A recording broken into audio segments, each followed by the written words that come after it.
Hello, hello, ladies and gentlemen. Welcome to game number one, or the lead up to game number one with Cool Cats and Kittens versus Heavy Hitters. My name is Rocket, and I am joined today by the best Lunara currently casting this game. I was going to say that sentence was not going in a truthful direction, but I appreciate you. Anyways, hi everyone, I'm Interessa. I mean, it's totally true. I don't know what you're talking about. But we're going into Cursed Hollow. Oh my god. We came here because they're about ready to go, and then I forgot they're about ready to go. But before we get there, we do have the Diablo maps banned out. Cool Cats and Kittens do get rid of Battlefield of Eternity. Infernal Shrines being gotten rid of by Heavy Hitters. Heavy Hitters gets rid of Sky Temple, and Cool Cats and Kittens invokes the Caster Curse by getting rid of Braxis. Okay, at least one half of the Caster Curse. I can't speak for Anna, but that's the best map in the game. I am contractually obligated by my team captain to hate Braxis, so I will not publicly praise it. Anyways, we have a Garage ban. So yep, Garage is banned out first and foremost. This is the number 1 versus the number 2 seed in Division B West, the West Division. I hate how much I appreciate that. Ooh woo. Ragnos is banned out, as well as Artanis. Artanis is interesting. Rag has been actually picked an awful lot by Cool Cats and Kittens, so that makes sense. I mean, they're just going. I don't have time to talk about any of this stuff. Wow. Alright. Insta-locking Cho'Gall on the 1-2. Okay. So here's the thing, before the game, and I'll go in and completely credit Anna Ressa for this, because I did not scout, but she told me that actually both teams had run Cho'Gall this season, but they usually don't lock him first. Yeah, before any damage has been picked up. Yeah, it's... I mean, decent chance we'd see a Tychus ban here, just to get rid of that percent damage. But yeah, giving the opposing team a lot of chances to counter Cho'Gall. Yeah, that is nuts. It's one of those things. I want to be in the comms right now and be like, they took a Nuparok, now their fate is sealed. And yet they banned the wrong Marine. Yeah, because Cocoon is such a strong counter to Cho'Gall, and they were just entirely undeterred. They're here to make a statement for sure. Alright, the Gazlowe is banned out because... Does Gazlowe go with Cho'Gall? Like... Not really. I would have expected to see an Oriole or an Ana ban there. Like one of the... Or a Rhaegar, because yeah, Ancestral does work pretty well as well, especially when we get 2 of them. But yeah, like Gazlowe was like, oh, I guess if you can grab everyone and drag them towards you, you can get a Gravo after it. It is time. And then, of course, they don't pick up any of the healers we just talked about. We are really good casters. You guys are lucky to have us analyzing this game. We're like, heroes have been picked. This is... Yeah, I don't know. These are just like such bizarre drafts and not at all... Yeah, just... So this is on not really going in particularly predictable directions. This is Cursed Hollow. You'll have Cho'Gall and Brightwing in one lane, Zool in probably the top. You need someone that can solo lane. You cannot pick an Abathur here, because you have to get soaked from all three lanes. Challenge accepted, says Heavy Hitters.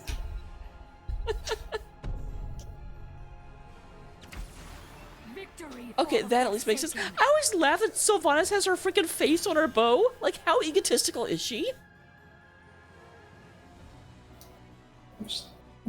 Banshee Queen, Best Queen? I don't know.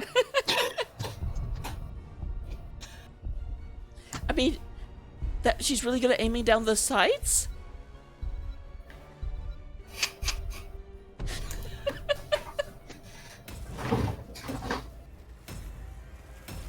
I'm very curious to see where this game takes us. I very much am as well. We'll go ahead and get into the game right now. I'll go ahead and get predictions up. Good luck, guys, because I would not know where to put my money.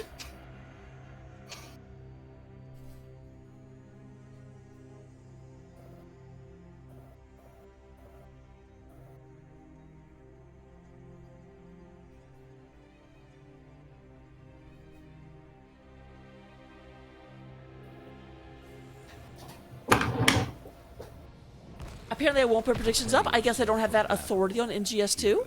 I apologize, everyone. If all of you were roaring to bet, well, I don't know, yell at someone that's not me. I did it 3 times, it's like unrecognized command. I'm like, that's the command, I promise. But regardless, we are into the game right now. Representing Cool Cats and Kittens, the cat club on the blue side. We do have Descalada is going to be playing the Falstad. Pushover is on the Pushover the Falstad. Descalada's on the Chromie. It was really small. I lost under the wing. Beowulf on a Nubrak. Labidium is going to be on the Lucio. And up at the top, we do have Crazy for Haruno is going to be on Dahaka. And on the red side of heavy hitters, we've got Tezupaco on Cho, Arwolf on Gull, Gecko on Zul, Xantharium on Sylvanas, and K-Star on the Brightwing. So with that saying, we're going to go ahead and be getting into the game right now. Cho'Gall, interesting enough, is up top, and wow! I was not watching top. How is Cho'Gall at half health already? Is Dahaka just a beast? I imagine Cho'Gall just ran at that tower. That's my guess as well. Because it's already down to half health. Then again, so is Cho'Gall. And there are 2 globals on the side of Cool Cats and Kittens. Oh. So this 2v1 could very easily... Nope, because Dahak is one of them, but it could easily become a 2v2. Yeah, it does look like the fight will go ahead and disappear. There was a chase down of Sylvanas, but then Sylvanas got out by half health, but so did Lucio. Lucio is healing back up. Lucio has a very, very easy job healing back up. He just has to stay pretty close to Lucio. Do have a bit of a collapse on a Cho'Gall. There's Tezwolf. A decent amount of damage. Tezwolf in a bit of trouble. Here comes the Brightwing in order to try and help up. Goes and charges through. It looks like Tezwolf does a good run. I like the name Tezwolf. Can I just say that?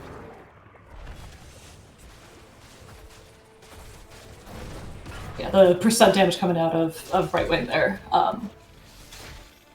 Yeah, definitely strong protection against ganks like that. Oh, percent healing. Speaking of which, actually, I assume Sylvanas... Actually, no, never mind. I almost said I assume Sylvanas went percent damage, but then they're on the same team. Go me. Sylvanas clearly trying to betray Cho'Gall, at least in my mind's eye. Man, it's getting into pretty big betrayals if you're breaking the game to hurt your teammates. Kind of reminds me of the old Leoric trailer, where he's just like, and now I'll never be betrayed again, and he's like allied with Illidan and Zagara and Kerrigan. Which is way more funny if you know lore, and the rest is like, why do you do this to me, Raka? I mean, it just gives me a chance to zone out and look at the game, because I'm just not going to understand what you're saying. We do have tribute coming up in about 20 seconds. Yep, Tezwolf is up there right now. We do go and have the Mercenary camp being picked up by Xanatharium and Gecko. Gecko runs away as Cho'Gall gets there. Interestingly, the Nubrak and Falstaff run to the opposite lane trying to gank Brightwing, which gives heavy hitters a chance to take an uneven fight. Yep, but of course this is where the Falstad value really comes in, because Falstad can just stay down there until the fight is actually committed. They're just trying to zone right now. Then they're in a lot of trouble. Here comes Dahaka, goes in and gets the tongue, and we do have first blood on the side of Cool Cats and Kittens as Xanatharium goes down. Great boot from Lucio trying to keep him in his team's damage, but not going to be quite enough to take down the beefiest Tezwolf. That awkward moment where Falstad's just like, okay, guys, let me know when you need to fly up. And they're like, what if we just win without you? Like... The tribute does go over to Cool Cats and Kittens. They do have a talent tier advantage right now, which means Cho'Gall might be in a bit of trouble here. But now he's able to just dash on out of it. Cho'Gall is immortal, or as close to the game as can make it to it. That doesn't make total sense. Man, Cho'Gall just has no fear. Like, moving very, very far out of here, but a lot of damage. We do go and have the Christian Harano very, very, very low. Does go in and get hit, but not be taken out. Cho'Gall does sidestep as the sand comes down to 300 health. Libidium wants this, but will not have it. Yeah, great boot from the Lucio to interrupt the Brightwing phase shift. leave Shogal way more vulnerable than he thought he would be. Shall we see who gathers enough? You have a tribute coming up in bottom lane, but there's a big old party at the top lane and nobody wants to leave yet. Party at the top lane. It's just been a top lane ARAM for a lot of this game.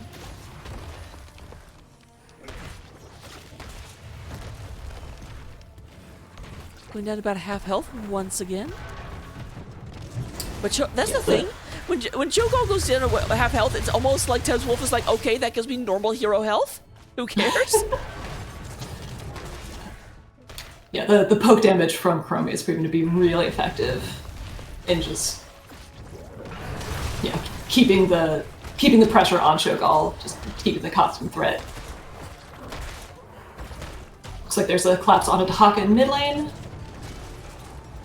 But Lucio does get there in time. And also is Dahaka, who is just that hard to pin down. Yep, Dahaka, one of the many bruisers in the game that's just, even when you gank them, they get away. Joining the esteemed ranks of Leoric and Diva. You may notice I just keep like listing hero approaches that I play. That's because I have a tendency of getting ganked. What? This ARAM top lane plan seems to be working out actually pretty well for heavy hitters. The entire front wall is down, and Cho'Gall is starting to get a bit of fort damage. Yep, we do have one tribute to one tribute. Third tribute will be spawning in about 12 seconds.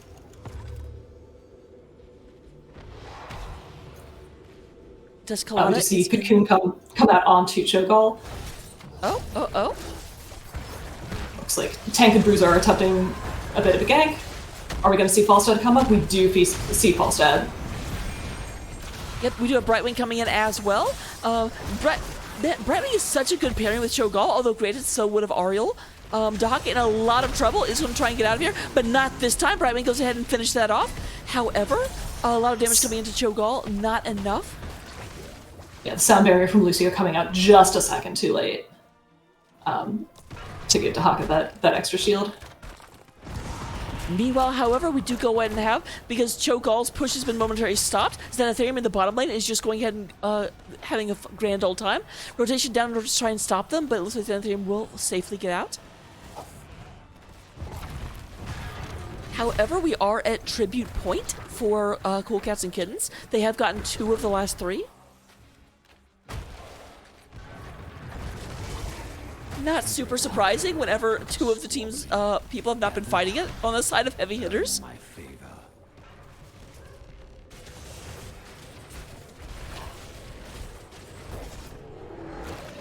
I mean, yeah, heavy hitters is notably ahead in structure damage. Cho'Gall might be in a bit of trouble here. I feel like if we had a bingo card, that would be something that people could use as a spot for marking. Cho'Gall might be in a bit of trouble, because we've said it like 3 times in the game.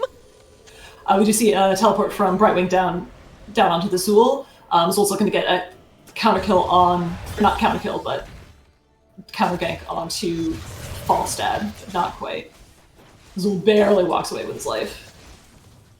So we do go to have 2 tributes to 2 tributes, even both sides. However, this third tribute should be favoring Cool Cats and Kittens, or at the very least be neutral. We've just had the 2 kind of favored tributes come out in a row. Red team has destroyed a fort. First part of the game does unsurprisingly go in favor of Cool Cats and Kittens. So yeah, Cho'Gall is fighting Libidium and Crazy for Hirono. Decent bit of push happening here in the middle lane, and there is a rotation in from Zool. Gonna make a bunch of zombies here. Earn my favor.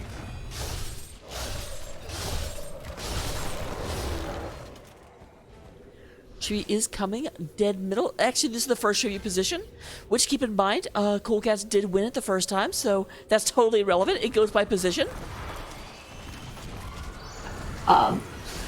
Cho'Gall walks straight into the entire enemy team, gets cocooned, but that does give the rest of his team time to catch up, and they do get that kill on the Chromie. Give them a 5v4 for Curse Point Tribute. That's one of the things that always gets frustrates me in Storm League. I'm like, why did you? They're the only one here. You just made us all wait to kill them.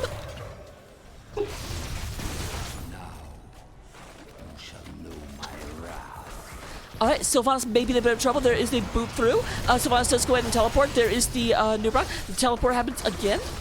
Maybe there wasn't a teleport there. We do go ahead and have the Skeletal Mages slowing down the Nubrock. Looks like Sylvanas going to be just fine, but the Beetle, not so much. Sylvanas does get that last hit, diving super deep with Brightwing following her, and yeah, is able to take down Lucio as well. Cho'Gall, meanwhile, just doing his top lane thing and getting down to keep wall, and putting some pressure on the Chromie. Clearly, I need to convince my team that Cho'Gall is an offlaner. I just need to be able to run Cho'Gall. You'd have to commit one of your 4-man to it. Good lord. Apparently an assassin as well. So that's just a quick 4 for none in favor of heavy hitters. They are running in here. Sylvanas shutting this down during curse. Might feel a bit presumptive, Sylvanas. It's just, you know, claiming your territory. I do like the split damage there in order to get both keeps during the course. And there's the polymorph. Beowulf in a lot of trouble. We do go ahead and have the root coming out of Zul, but nice gust from Falsehead goes ahead and saves Beowulf's life.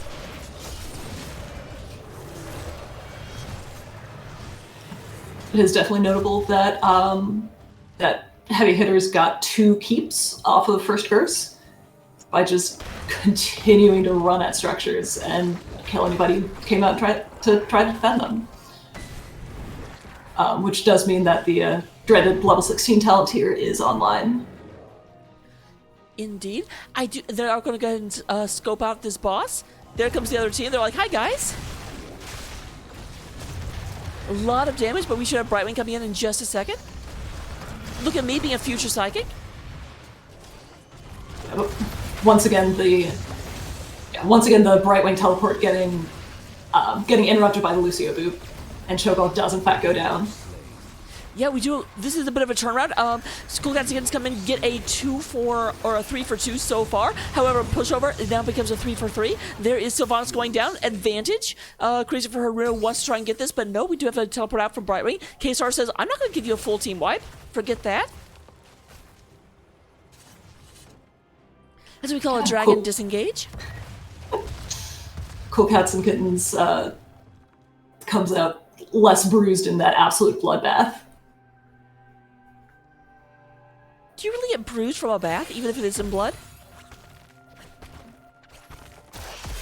I mean, if you do it wrong enough, you can get bruised by just about anything. I guess that is true. I'm now imagining, like, you know, taking a bubble bath and coming out just really, really bruised because you just bubble bath so hard.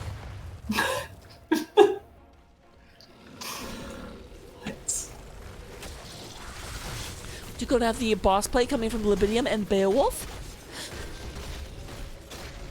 I can imagine now. Oh, go ahead.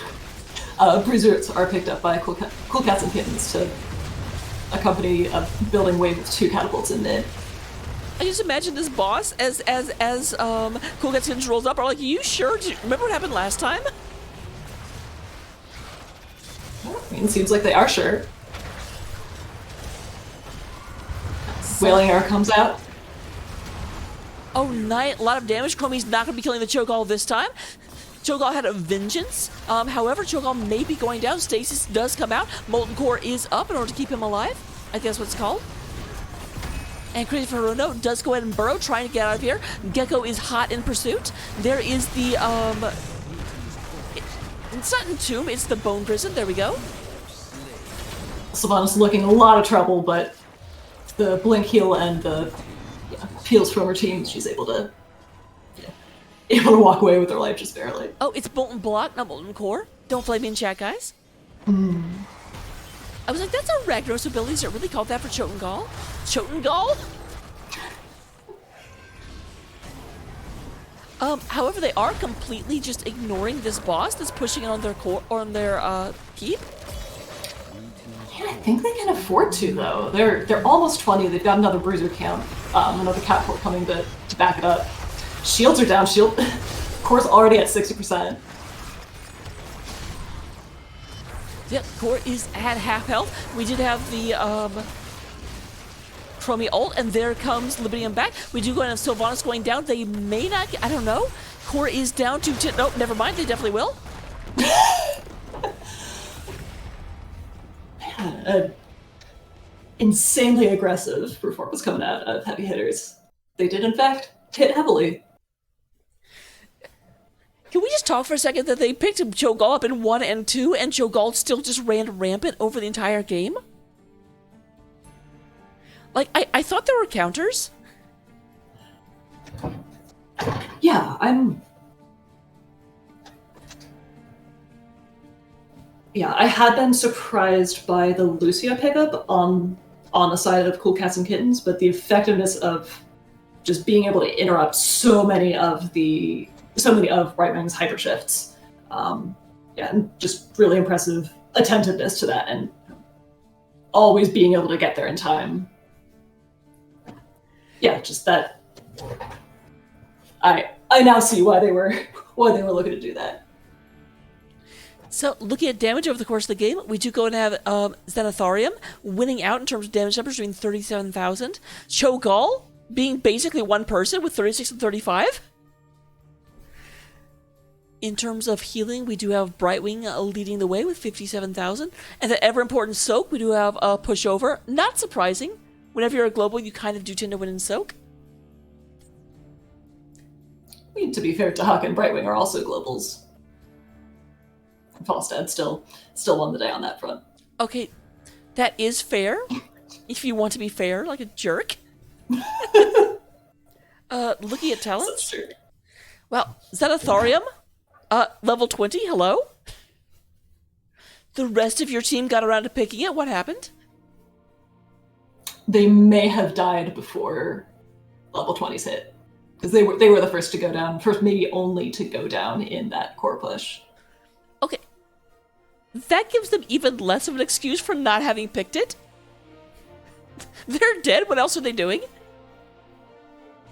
Well, I mean, if they're not alive, they don't need the talent. Unless it's a talent that makes you be less dead. I mean, I realize that Sylvanas and Leoric are both undead, but Leoric has more to do while dead than Sylvanas does. Yeah, we do see Q build coming out of the Chromie, which explains why she was able to, just poke Cho'Gall down so much in the early game. Yeah, looking at things, I don't know a lot of these heroes all that well. Taka is going for hero. Oh, interesting, hero stalker. So definitely going for the I want to do more damage to Cho'Gall, because that does allow him to heal and stay in the battle with Cho'Gall a lot longer. Mm-hmm.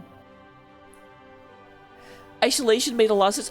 Do you know, does isolation affect both Cho and Gall? Or does it just affect Cho? I believe Gall cannot, or is just eternally CC, or eternally unstoppable, and cannot be CC'd by anything. Yeah, that's the... I know it won't silence Gall. I didn't know if it would cut his vision.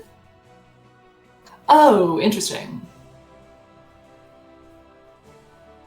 Yeah, I'm not sure.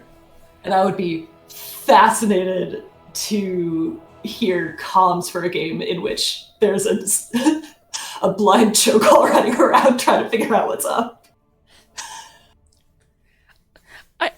I now have this vision. This is completely out of nowhere, but if someone using isolation on a blind as a bat, Mal'Ganis, and it's just I do that to myself. Come at me. Blind is even more bats now. Yeah. I'm seeing a lot of talents, kind of a hybrid build coming out of Sylvanas, but really able to maximize a couple different things that I saw her taking advantage of in that game. The Merc Queen talent at 4 to get better push and just keep up that constant map pressure and constant structure advantage. I was noticing, especially in the more chaotic late game fights that were just all out brawls, that the mobility of heavy hitters was was working very much in their favor, which isn't usually what you say about the team without Lucio on them. But but Sylvanas' 13 and 16 talents, allowing her to really lean into that more, and just chase down fleeing Lucios or somehow keep herself alive just in these all-out brawls. Yeah, but it does look like the Brightwing is going obviously for being able to shift as much as possible, but also a lot of armor reduction and polymorph slow in order to just really be able to. We saw that happen a lot where it was just like someone would go in and then Brightwing would poly them and everyone else would just collapse onto them. Because that's what kind of picked off Falstad and Chromie in a lot of those fights.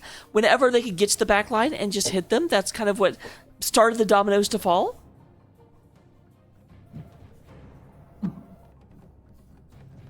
But with that, we're going to go ahead and go back into the in-between. It does look like we are getting ready for game number 2. We'll be back in just a second. Don't go anywhere.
Wrong button, everyone.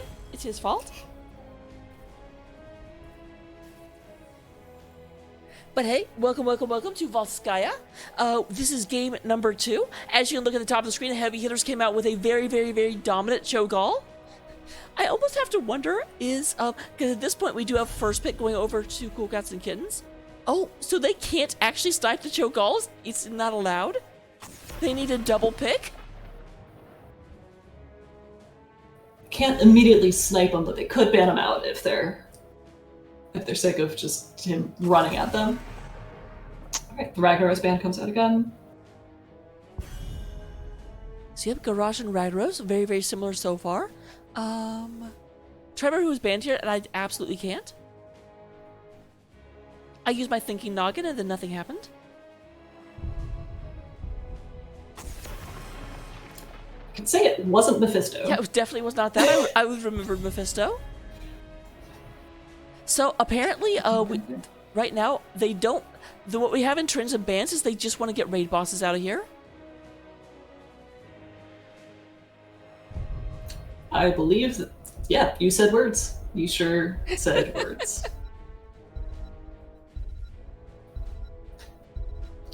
I'm noticing we do have a roster change. The random ban coming out again. At least this time it makes more sense than when Cho'Gall is over there and you're like, okay, we need to get rid of percent damage. Raider. It might have been to get rid of his knockback. That's possible. For the interrupts on the Brightwing Z's. But yes, But you said... Lucio had that more than covered. You said roster change? Yeah, we do see on the side of Heavy Hitters, Wolf, who was the Gall from last game, is swapped out for Ape Monkey, and Ape Monkey will be Gall this time. I mean, if it works. It certainly worked last game. So, okay, I have a question, because you did say both these units had run Cho'Gall. Did you notice them run it multiple times? Or are they now running it more in finals than they did the entire season? I don't know that it went all the way back through their match history, but I only saw it once per team as far back as I went. Okay, I do like them taking the Brightwing. Brightwing was very effective in the Gullop. Now, granted, as mentioned, Rhaegar also does a good job. Ariel also does a good job. Anna also does a good job. Mm-hmm. Basically, healers with an A in their name, except Anduin. I mean, a light bombed Cho'Gall. Yeah, one of pretty high on the list of things that I don't want running at me. So we have a Probius ban. These teams, like, here's the thing. I'm gonna live with you guys. I am not the best HOTS player in the world, but you know what? It doesn't matter. You don't need a lot of skills to like predict this game because you can't predict this game. I mean, Cool Cats and Kittens has run a decent amount of Probius this season, so it's...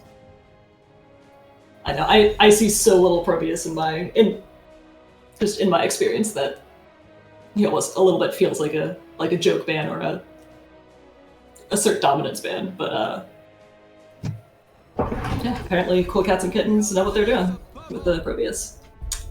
And we do, in fact, have an A healer. So there we go. Hey, look at me, I predicted it. And we have the Gazlo being picked up, which is... The Gazlo that had been banned out last game. Which, and again, I was complaining about that. I was like, that's not... The Gazlo doesn't go with Cho'Gall. I should have known better. I should have known better. That was a reference that nobody got. Well, if it made you happy, then I'm happy. Alright, we do go ahead and have the Artanis Draenor skin coming out, and Chromie one more time. Okay. I mean, probably multiple more times because it's Chromie. This is, my brain is already not working. I legit just went, okay, they've got Johanna, Brightwing, Vala, and Chromie. Who's their offlaner? Because somehow I forgot Artanis is an offlaner. Victory for the Forsaken. Well, you couldn't see him because he blinded you with his ult. Very, very, very true. We'll blame it on that. That's definitely what happened. I will say this is a very, very blindy comp. They've got Artanis and Johanna. Just switch out that Kroby for Cassian, you're set.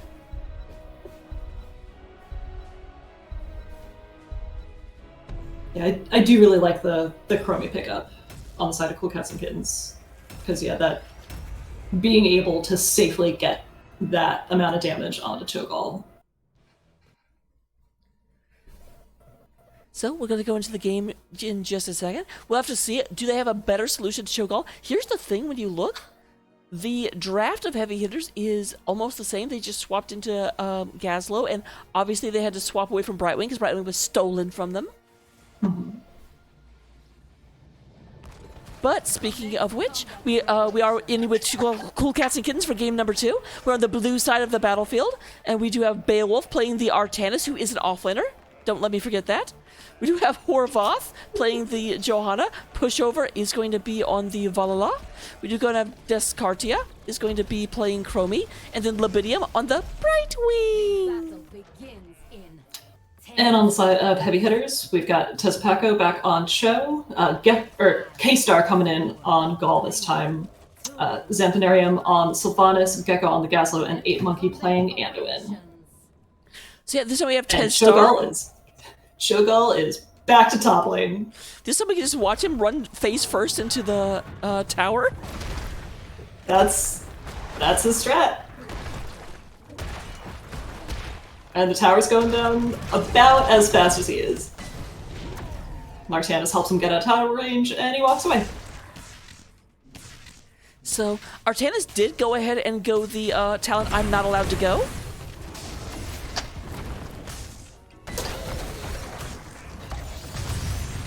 But this time Good to see there's... a collapse onto Cho'Gall at top. Might be in some trouble, but Anduin says nope. I was about to say there's no Neutral Brightwing to block. save you this time, and Anduin's like, nope, I've got it, it's fine.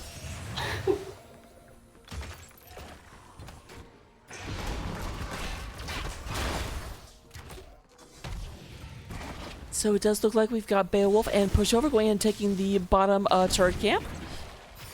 Libidium and Descalada up top being like, no, we're just going to stay here and pick on this Cho'Gall. Heavy hitters entirely ignoring their camps for now. Here is Xanatharium going over and going in and clicking the camp now. Beowulf has been banished to the bottom lane because he took the talent you're not allowed to take. To be fair, though, it is better for him to be, because he, the biggest thing Artanis gets is actually getting kills, and you only... Cho'Gall is hard to kill. I don't know if you've noticed that so far. Sure have. We do have a bold camp invade by Cool Cats and Kittens. Looks like they do in fact get the camp, and somehow neither team loses anybody.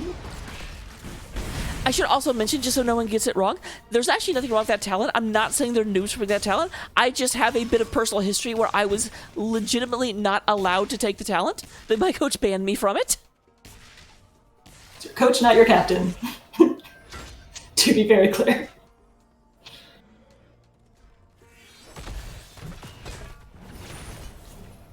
Cool Cats and Kittens continuing to play the camp game, but they do in fact let the healing camp leash. We've redesigned our tree ground protectors for combat in the Nexus. So right now it does look like, despite getting both of the turret camps, they don't have any turrets. And Oh, they must not have picked up the... yeah, that's. I just noticed the Cho'Gall Right, had the turret turret. behind. I'm like, wait, what? Yeah, because they... I'm actually not entirely sure how that works. 'Cause, yeah, I mean, it doesn't take very long to pick up a turret, but it does still take like half a second channeling. So, I wonder, can Gaul channel while Cho is fighting? Because if so, he's That's a good unstoppable.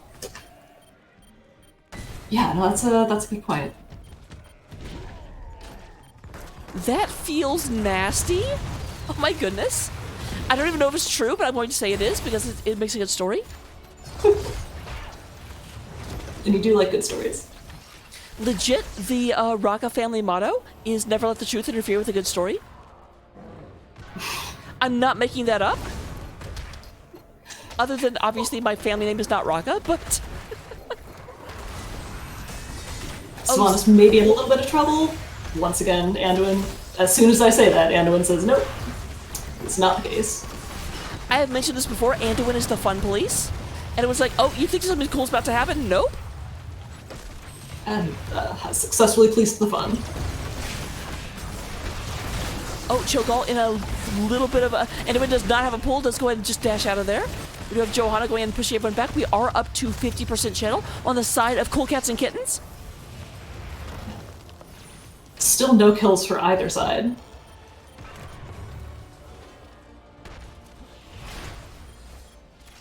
Alright, up to 72% as the control of the point goes back. Chromie Bubble does go ahead and catch 2 people, but there's no one trying to get it. Here comes Well, maybe in Cho'Gall. some trouble from the Cho'Gall.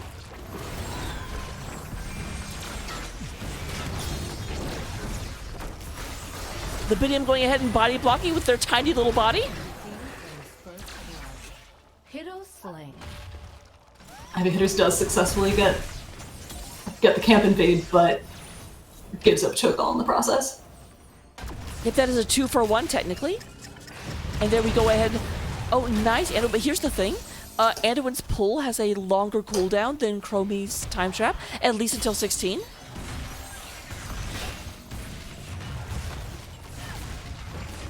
So she finds opportunities to use it off cooldown. Ooh, Sylvanas maybe in a bit of trouble, but yeah, able to get out. Alright, we do go ahead and have... The Protector is down. Some disagreement on who should get into it. Blue team has taken control of a Or if anybody should get into it, maybe. Yeah, are they just denying it to their opponents? They're like, we don't care. We just don't want you to have it. Nope. We'll go and have our DPS going inside.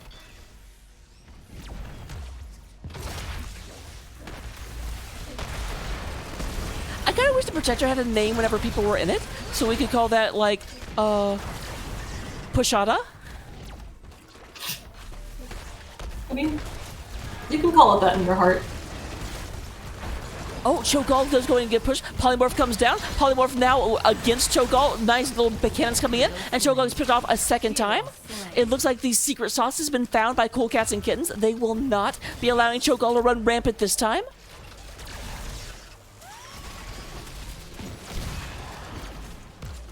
Who knew the secret sauce was a fairy dragon? so that is the extent of the protective power. Yeah, I do like the continuation of Boots, just with Emerald Wind this time instead of Lucio Keys. Yeah, being able to keep Cho'Gall right where they wanted him.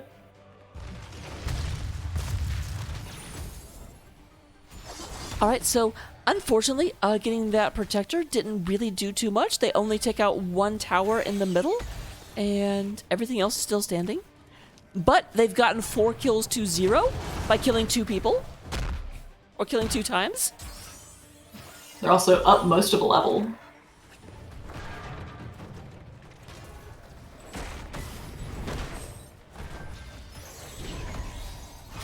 You go and have the paper airplane camp moving across. I will never not call it that.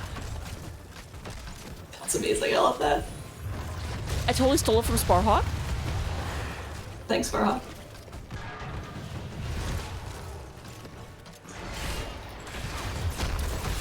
It's like Once we're gonna get a rare turret pickup without an attempted invade this time. Here's Emerald Wind going in, locking the Cho'Gall down, and once again, they were up to 6 kills with 3. Nope, never mind. We do go in and get to an odd number of kills as Anduin goes down. Tried to move forward to pull Cho'Gall out, was not able to, and then was not able to get back either.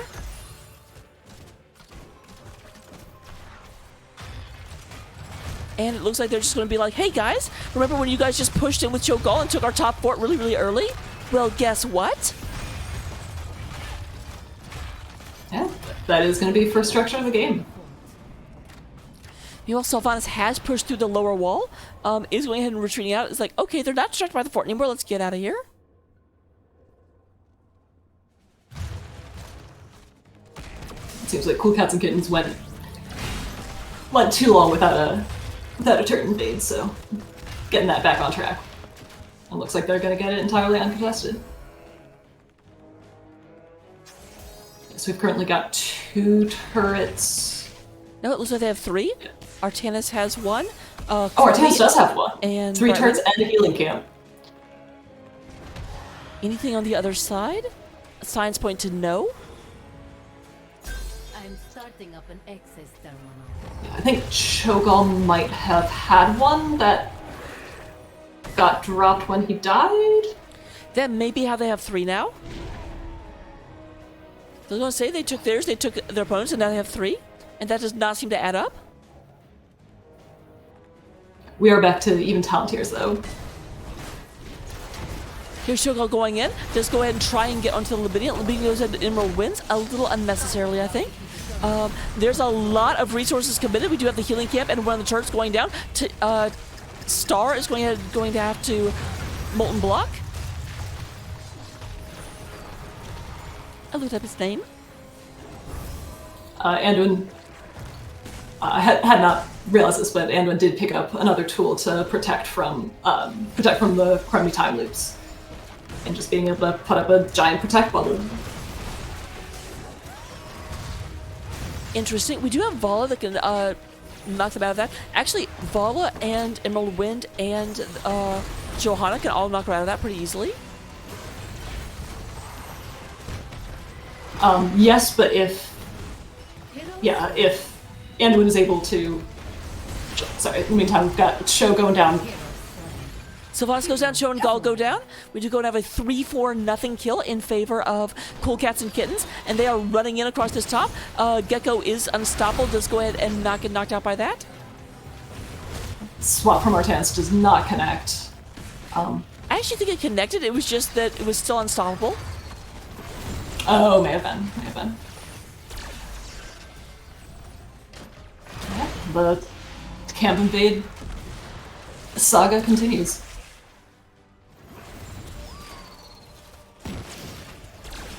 Yeah, we are up 2 levels and a talent tier on the side of Cool Cats and Kittens, and they are running right now. They do control top point. Brightwing is hanging out up there.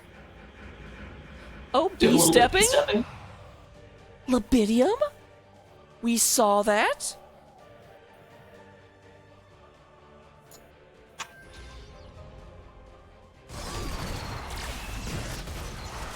And 16s are online for Cool Cats and Kittens. I imagine, yep, means Manticore is online for Vala, so percent damage coming up. Gonna be able to punish the Cho'Gall even more. Yet weirdly enough, this time their strategy of we can really, really punish them at 16 is working very well.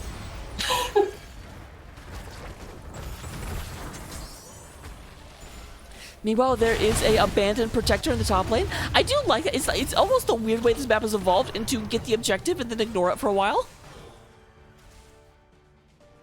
Yeah, and then objective just becomes a place to fight and to have these kind of brawls. Which seems to be working out really well for Cool Cats and Kittens this game. Here's Cool Cats and Kittens moving in, going ahead and punching the something out of this fort. Self-censorship. I learned that skill at CCS. I'm so proud of how you've grown. Cool Cats and Kittens come down south to stop the Sylvanas push that was, or the counter push that was going on. Sylvanas able to stay plenty safe though. Now we do have that paper airplane camp still in the top lane pushing in.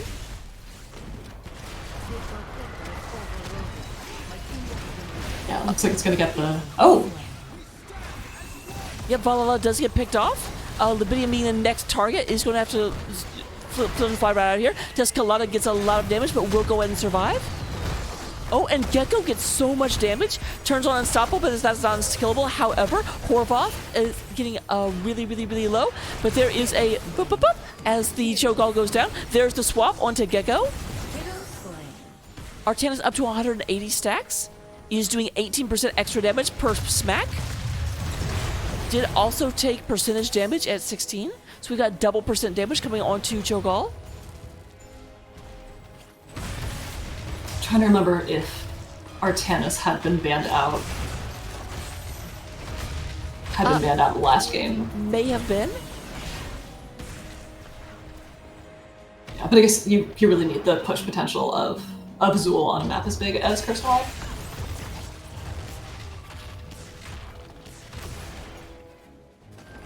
All right. Once again, hey, because it's been 3 seconds, what is Cool Cats and Kittens doing? Invading a camp? Well, okay, that's what they did, but It's the invasion of the cats and kittens, which is an invasion I am very here for. actually, funny enough, I do have a cat, not a kitten in my lap. Which one? Oh, Opera. Bug never sits in my lap. Okay. Cool Cats and Kittens are splitting up a decent bit. Looks like they're gonna regroup at top though. If they are up 20 advantage, they're looking for this fight. It looks like they will get it. There's the swap going ahead and moving Cho'Gall out of position. We do go ahead and have that, but there is the pull out from... Oh, but it may not make a difference. Once again, another swap happens. We do have the Molten Block, and there is the second pull committed. Joanna trying to get that last bit of damage with the shield glare. Those kills are so satisfying when you can get them. But Cho'Gall not only walks away, but immediately runs back in. Huge Wailing Arrow from Sylvanas. But Sylvanas overcommits just a little bit. We are up 253 stacks on the Vala, who has died once. Is only getting a 20% bonus to her attack speed. Artanis getting incredibly low, but just refusing to die. And that is a 3-for-1 in favor of Cool Cats and Kittens. Red team's core is under attack.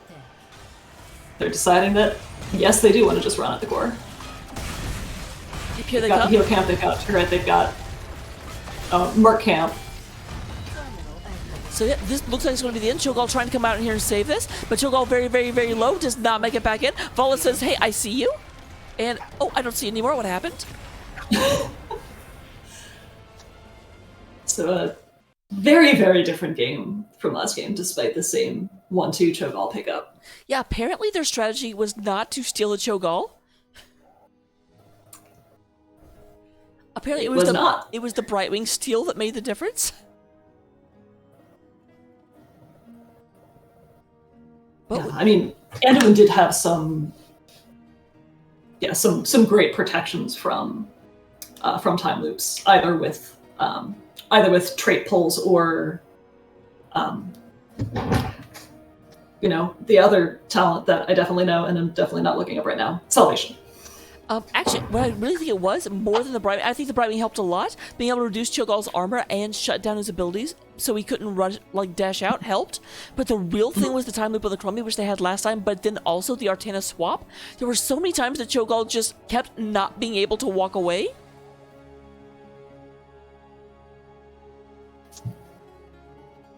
Yeah, and then having Emerald Wind to force him in a particular direction, having Blessed to follow up once, or in that last fight once both of Anduin's pulls had already been used. Though that last fight, Cho'Gall did get out until he came back. Though at the same time they were hitting core, so it's not like he can just be like, oh, I'm sure it'll be fine. They'll lose interest. I mean, cats are pretty distractible. That is very true.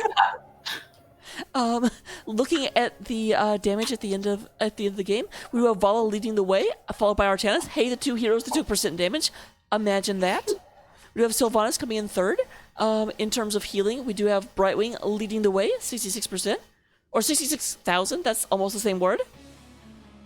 In terms of Silk, we do have Artanis winning out over the Gazlo with 15,000.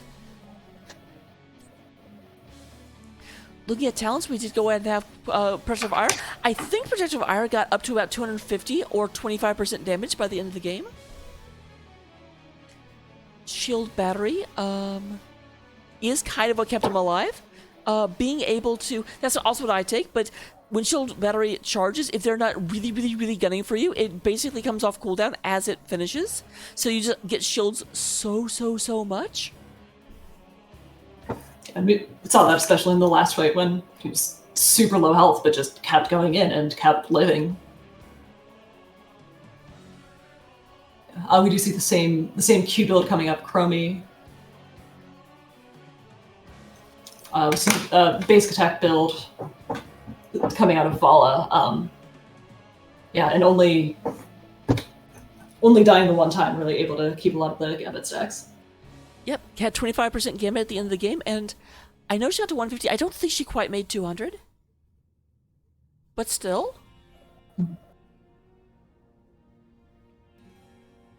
Let's see, looking at the Gazlo, because I actually play this hero. Rocket Boost level 1, I hate that talent, but a lot of people take it. I'm not saying it's bad, it's just not for me. You're allowed to have personal preferences. Aww. It is interesting that they took Robo Goblin. Very much a dueling talent for Gazlo, not Gravo.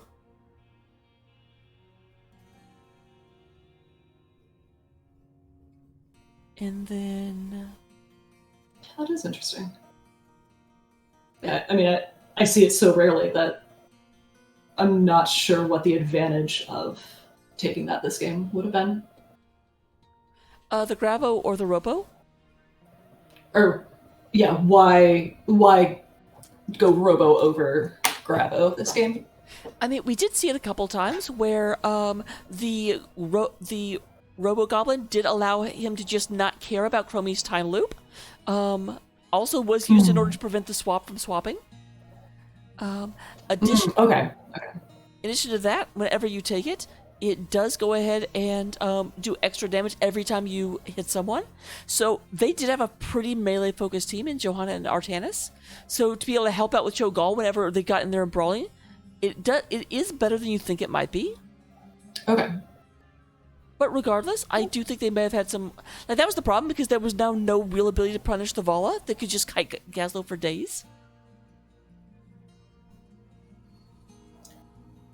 Yeah, I mean... I can only think of the one particularly strong Wailing Arrow that allowed Sylvanas to just jump on the backline at the very end. Because all those tempting low health bars, but unfortunately not able to take any of them down. For a split second in chat, we had Dark Artemis, basically the same thing that I did. But I read that as Dark Artanis Gaming, and I was like, wow, you are committed? But it does look like we'll be getting into game number 3 in just a second, everyone. Don't go anywhere, we will be right back. After these messages, we'll be right back.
All right, ladies and gentlemen, welcome to game number 3, Towers of Doom. We are at a 1-to-1 series so far. Get excited, hopefully. I mean, I am, so you should be. The teams are 1-to-1. Shogal is also 1-to-1, so that will It will definitely see if we get. Sorry. I was actually saying the same thing you were. I was Wondering if we'll see a Shogal in game 3. I would have to guess maybe not, because it does seem like they figured that out. We do, surprisingly enough, still have first pick going over the side of Cool Cats and Kittens. That means Heavy Hitters was just very, very adamant. We want this map.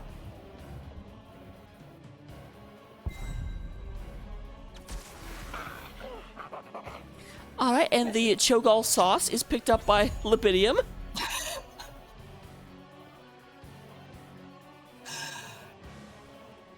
I mean, you're not wrong, but thinking of Brightwing as Shogal sauce is not really where I need like. We do see the Ragnaros band coming out once more. Yeah, a lot of attention being paid to the off lane by Heavy Hitters, and we have not Cho'Gall. Interesting priority on Anduin, considering I guess they could have still banned it out.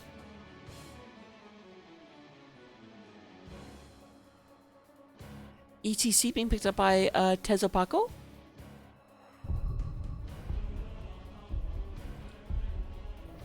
I am wondering if Heavy Hitters has some other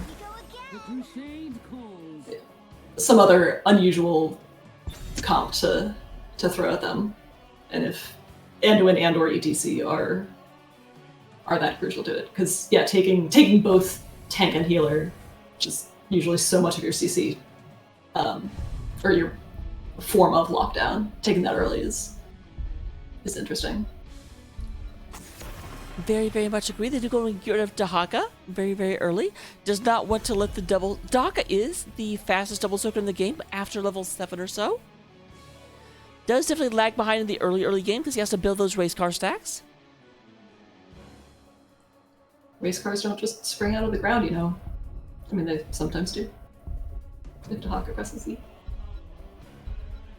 Now I want a race car skin.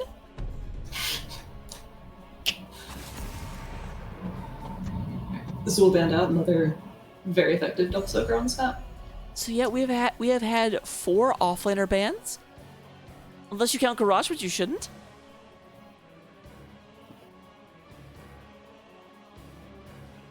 Worth noting that Brightwing, Chromie, and Joanna are all repeats from last game. Alright, Vala being taken, and officially no Cho'Gall on the side of Heavy Hitters.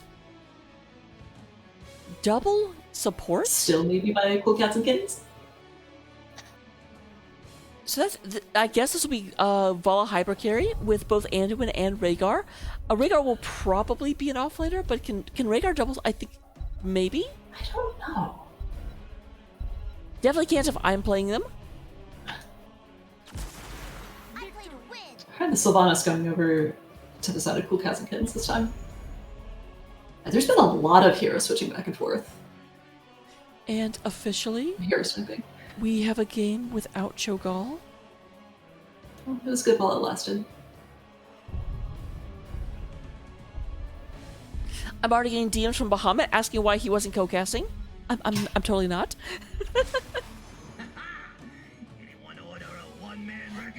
See, Gasso laughed at my joke.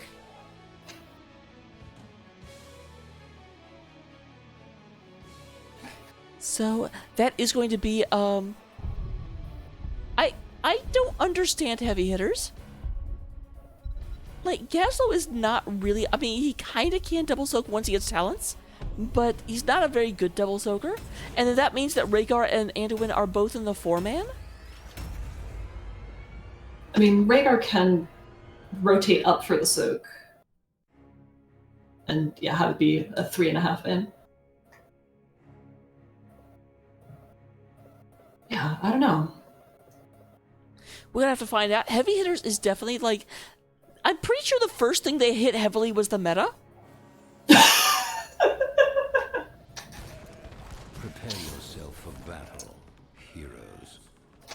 Yeah, I mean, they did pick Rhaegar, so they're going with the times, but Anyways, we're in game now. Representing Cool Cats and Kittens on the blue side of the battlefield, the Centurions of Calamity. We do go ahead and have Libidium going once again. Does not care. On Brightwing, we do have Crazy for Haruno on back in the game and on Diva. We do have Beowulf playing the Johanna. We do have Pushover riding around on the Sylvanas. And Descolada is going to be on Chromie. One more time.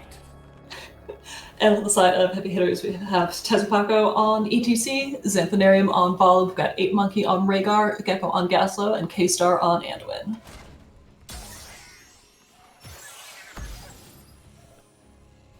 They tried to get in position to like interrupt the rotation, go for a gank, but they were scouted out by Libidium. They may have been just trying to protect against potential Sylvanas cheese. That's actually more likely. I forgot Sylvanas was on the other team this game. You haven't had the old Sylvanas Vala swap. Yeah, you're a classic combo. So yep, here's Gecko trying to double soak. Diva doing a much better job of it because, well, Diva's better at it. Excellent commentary there, don't you know? Don't you know?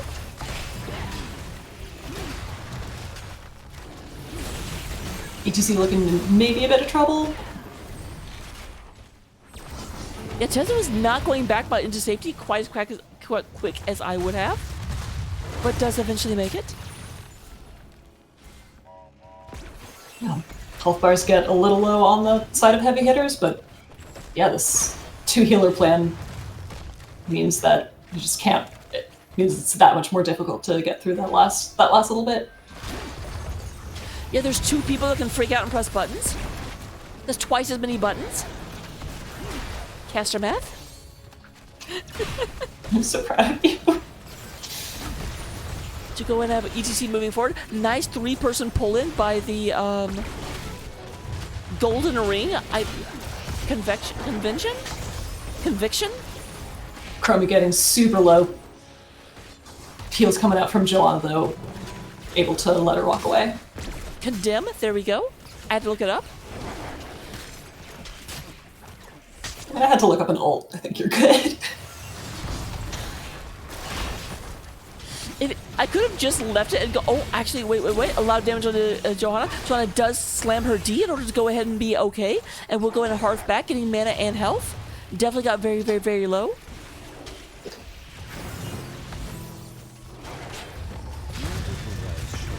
We're seeing a ton of aggression out of the Vala and just, yeah, Cool Cats and Kittens not being able to punish it.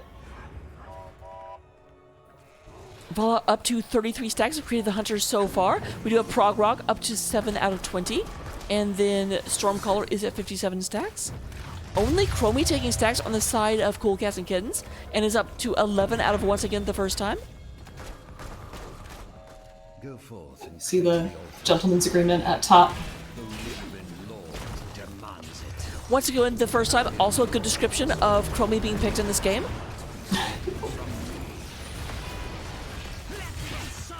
See Vala diving pretty deep onto the Sylvanas, and yeah, the Hungering Arrow is going to finally take her down.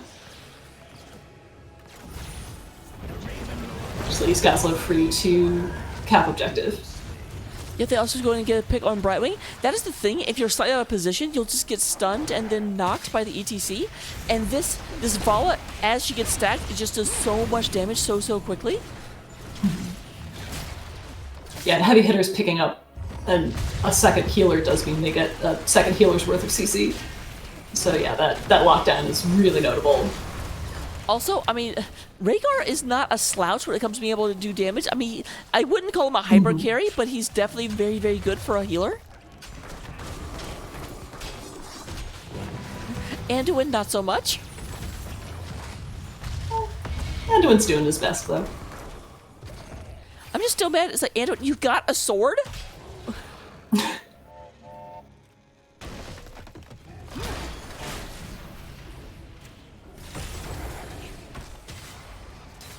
It is interesting that even with Diva being the superior double soaker here, yeah, heavy hitters are indeed up on XP.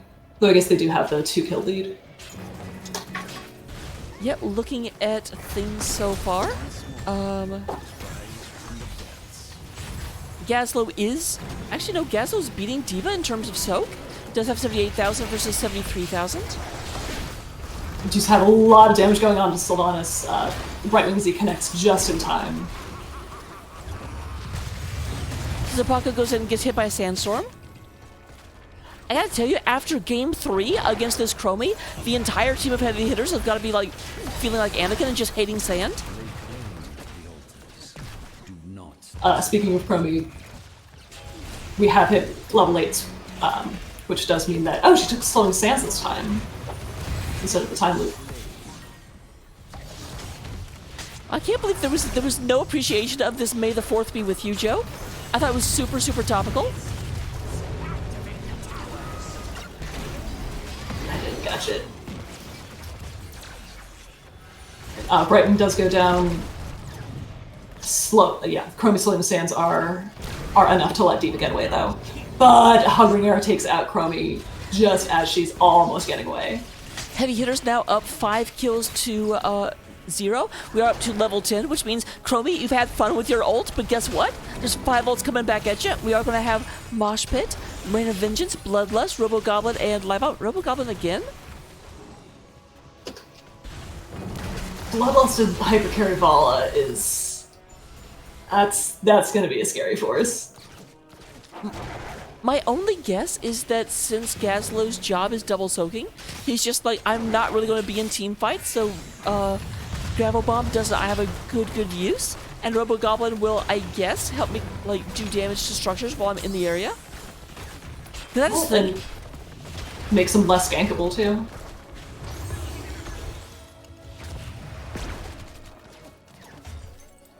Oh, we've got a battle over the mercenary camp up top. Diva, I'm sorry, this is a Robo Goblin. But what if it was 2v1 instead? Well, then Chromie would die. Brightwing going up to try and secure that camp does mean that there's no healer bot to protect from the kill like that. See ya. Brightwing, you got the camp. Was it worth it?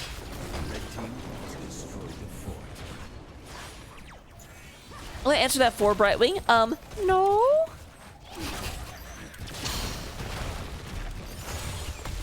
It does look like Cool Cats and Kittens. They're not quite going to be able to take down the fort, but definitely putting pressure on it. You guys are so lucky April Fool's is not coming up. I'm now tempted to do an entire cast as Brightwing.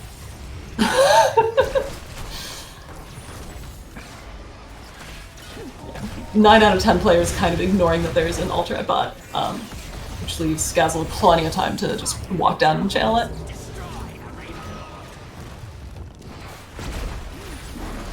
Oh, Jessica, in a lot of trouble. Just get escorted back to the Hall of Storms by heavy hitters. What a nice team.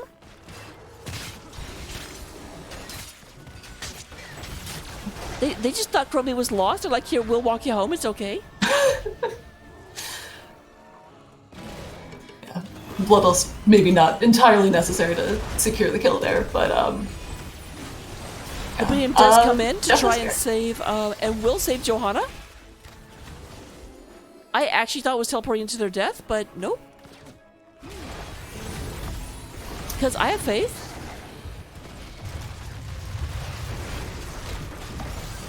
Looks like Hungering Arrow just barely not going to take out Brightwing, but Johanna does go down. Sanathorium is going to go ahead and hearth back, go in and get some mana up. Next altar phase will be a single altar. We are down to 18 core health on the side of Cool Cats and Kittens. That is a full half of the 36 held by heavy hitters. That's advanced caster, man. I'm very good at my 9s because 99999. ET gets stuck in the slowing his hands for a while, but Anna does have a pull to get him out.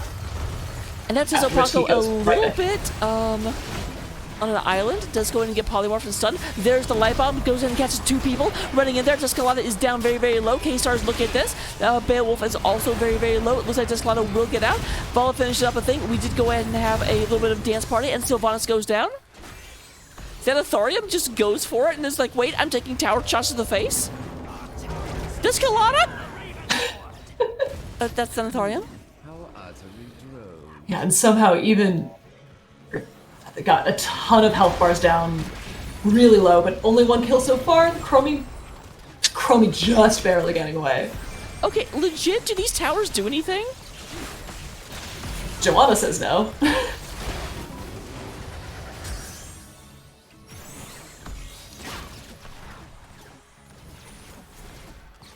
Actually, yeah, was she... She may have been keeping them just too far back for them to get hit? Unclear. The bottom fort is down to about 50% health at this point. They need to get that taken back. Right now, they're just being aggressed upon. Sapper camp on the side of Cool Cats and Kittens just spawning now.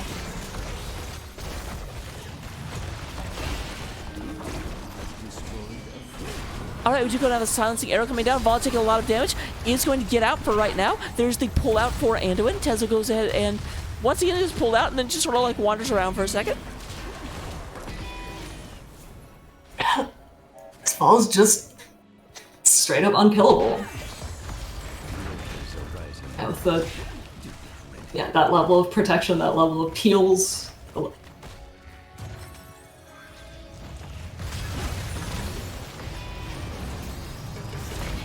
Alright, nice 2-person. We do have the polymorph coming out and stopping that, but very, very low health. There is the life bomb goes out, catches Johanna. Does not catch Descalada, but it does not matter. Vala goes ahead and collects that.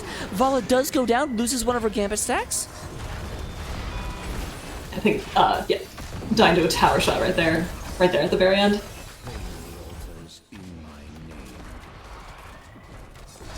Because Opako is pretty low. Sylvana's trying to finish this off, but I don't think that she'll get them.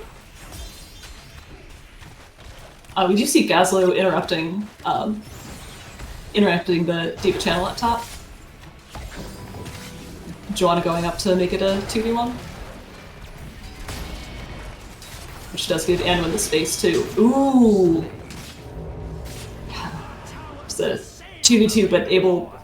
Yeah, Heavy Hitterz still able to get that pick. Alright, they are going to go in and get the channel up top, but they will not be able to get the invade on it. There is Crazy for Hirano going ahead and getting assaulted upon. Going to be knocked out of the mech, but here's a lot of sand coming down to dissuade. 8 Monkey will get this channeled, and there's another 4 shots coming across. Take us down to 3 health within boss range of ending the game. Looks like they're gonna look for the gank on Diva before going for boss, and it is successful. She's just a tiny Korean, guys. See Heavy Hitterz going for 3 tiny bosses instead of the 1 big one. I mean, technically that also ends the game if they can just destroy the fort real quick. But we do see Heavy Hitterz going for the boss. Cool Cats and Kittens going in. Big Wailing Arrow coming out from Sylvanas. 8 Monkey very, very, very low. We do have Sylvanas going down first. 8 Monkey does go down next. Rhaegar's not there. Big, big, big mosh. Conscious a lot of people. And that is going to be game number 3, going in favor of Heavy Hitterz. Bring us to a 2-1 series.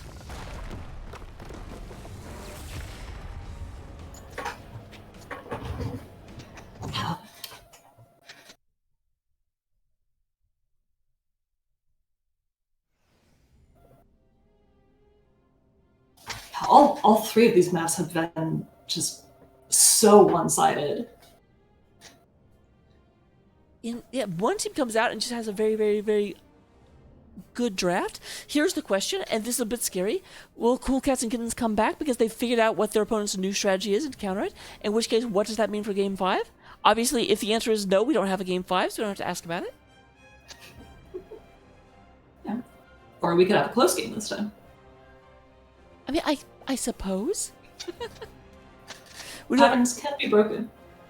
We do have, in terms of damage, Sylvanas leads the way, doing 73,000. Xantharium is going to come in with 64, and Chromie in third place, coming in with 40,000 damage. Healing-wise, Battle of the Healers, we actually have both healers winning on the side of heavy hitters, 55 and 51,000 apiece.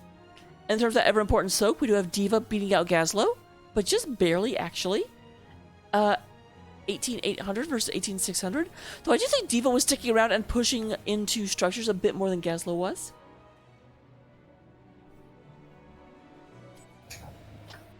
It is interesting that Sylvanas outdamaged the Vala by a decent bit, but Sylvanas only had 1 kill as opposed to Vala's 10. But yeah, that ability of Vala to just dive so deep, and I think there were at least 2 kills from like the second or third bounce of a Hungering Arrow as the enemy was walking away. Yeah, that is being able to roll forward to get the extra damage plus the Hungering Arrow. It's just, you do damage so quickly. And of course they did take Death Dealer at level 4 in order to make that even stronger.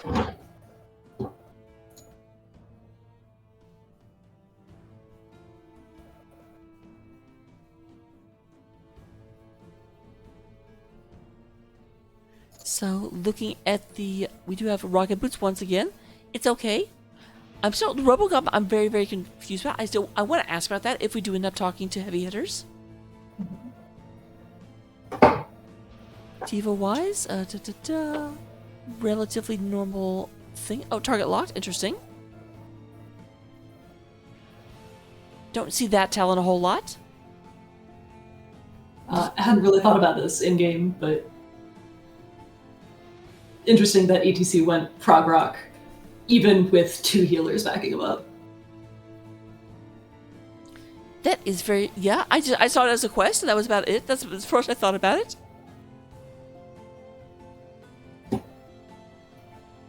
Yeah, I mean, it worked. He had no deaths the entire game. Also, I just want to point out that what they did with Pinball Wizard famously the trap talent that ruins you in Storm League, because all of your allies are like, they're stunned, quit moving them, and you're like, gotta move them? Plus, it's a good song. I mean, to be fair, Vala cares a little bit less about them being booped out of place, because she just has that good aim.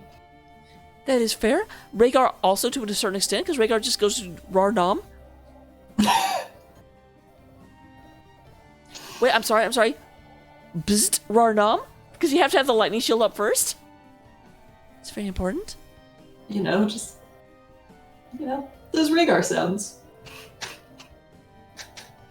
After I do my cast as Brightwing, I'll just do like sound effects for... No, I won't. That would be terrible. But only deadpan the entire time. No, none of the like Sonya Loot things that you do.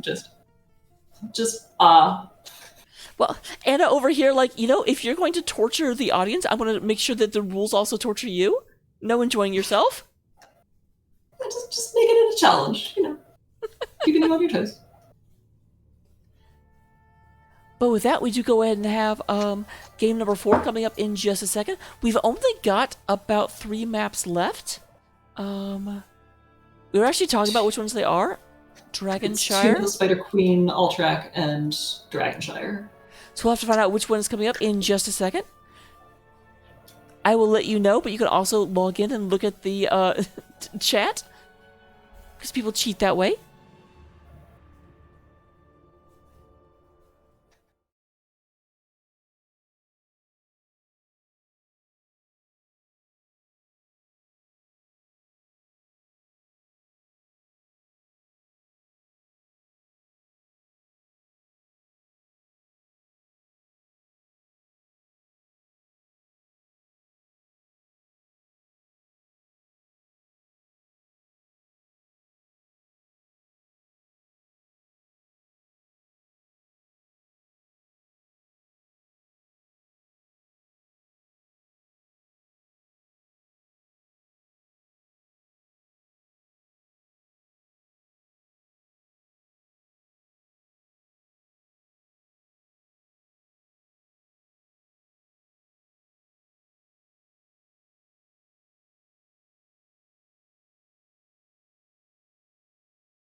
Hello, ladies and gentlemen, and welcome to game number 4. Game number 4.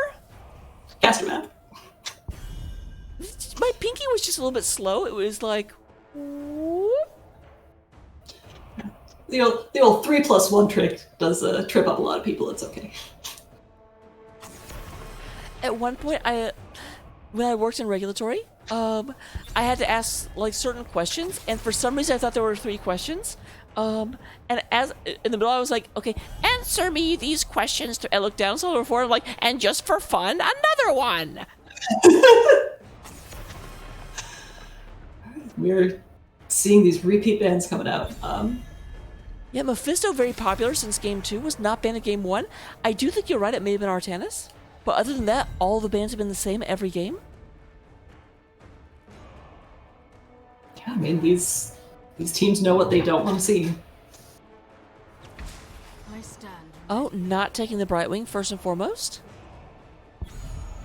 That's a bit odd because, like, oh, I guess Vala did go the other way last time.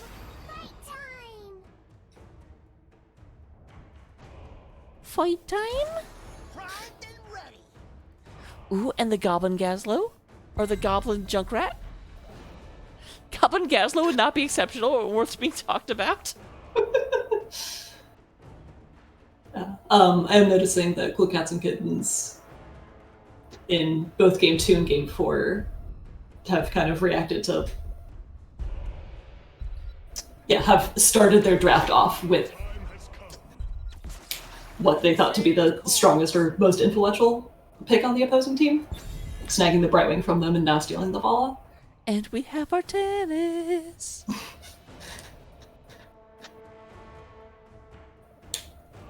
I do want to say, Crush needs to be here. We've had like 2 Artanis games, and he loves Artanis. Maybe he'll finally agree that Alterac is... I mean, I think it's a great map. I will say, I've actually gotten a fantastic appreciation for Artanis on Alterac. Does it become Alter's stack pass? Well, no, because I'm not allowed to take that talent. Well, you're not, but these guys haven't gotten that same ban. Okay, that's fair. But yeah, I'm sure you know this, but you can totally like dash swap through the barrier and move whoever someone that's trying to channel their point into your base. Kind of where Chromie stands, but Artanis is just like, hey, let's switch. Yeah, I'd actually forgotten about that range. We see ETC coming back out. I'm a bit surprised that Chromie is not more prioritized, considering how just annoying she is on this map. The wait is over. Well, hey, remember what I was talking about? Hey, you've got, Johanna and Artanis, just get Cassia and you're the blind people. Looks like Cassia is going to be stolen away. Not going to let them have that triple blind strat. Cool Cats and Kittens hasn't picked a healer yet. They still could take Lily. Water Dragon could actually be really devastating with this comp, but I'm here to help. that's Stukov too. Yeah, but you're going to have Stukov coming out, as well as Jaina. I love that Jaina skin. I have a dress that looks just like it, except black. Ooh. Is my black one with the white dragon on front? I'm sure you've seen it. I have, yes. Yes, you're right.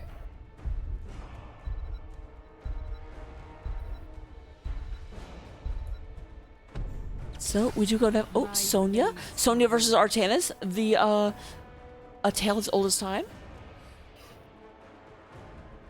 This is one of the few times where Artanis stacking can make sense, because the thing is, Artanis just will not be able to keep up with Sonya without that damage, ability to stack that damage, because Sonya will tear through his shield. As he gets higher level, he can survive longer, but he kind of needs that extra damage to be able to really push Sonya off of him.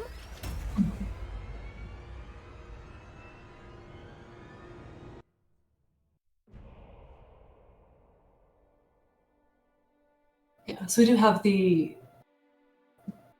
Artanis swaps as... I guess the Stukov's E can also bridge the gap into and interrupt the channel as well. Here we have one more time. Let me go in and introduce Cool Cats and Kittens. You've heard about them 3 times, but you know what? One more will not hurt anyone. Beowulf is going to be on Artanis.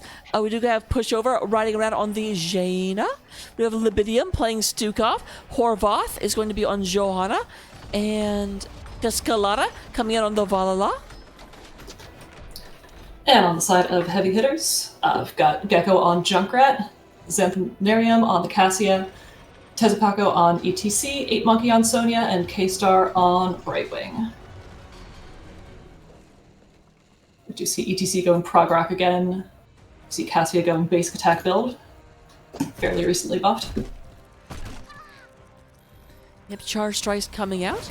We do go ahead and have once again Creed of the Hunter on the Vala, and then Laws of Hope. And we do have stacking Tannis. Stack Tannis.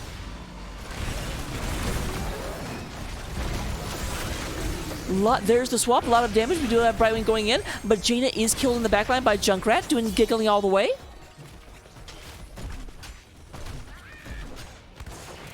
Yeah, the ETC boop to keep folks in a Stukov silence is going to be pretty brutal this game, though.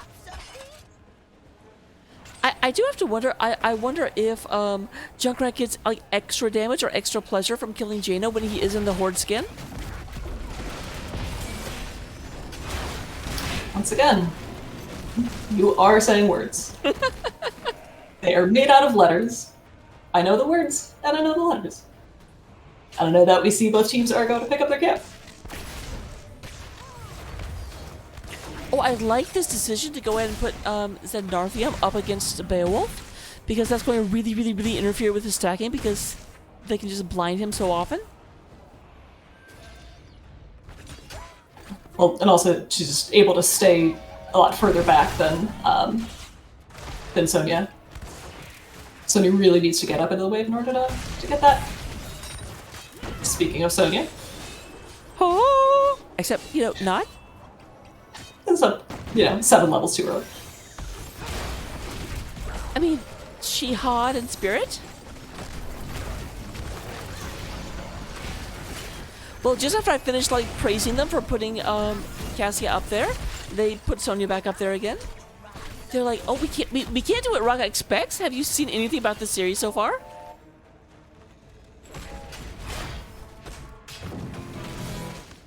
Jonna being a little bit caught up.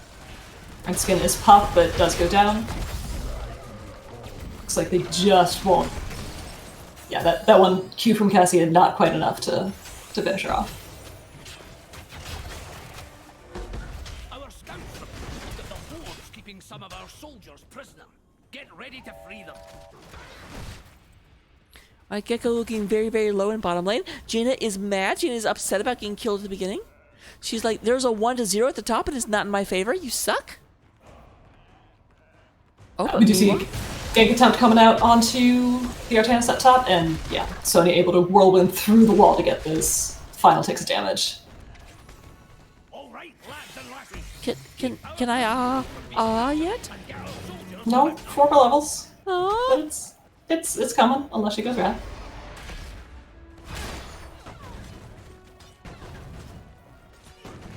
Even with getting that kill right before objective, though, looks like it's still going to remain unchanneled by both teams, as they both opt to take their camps instead.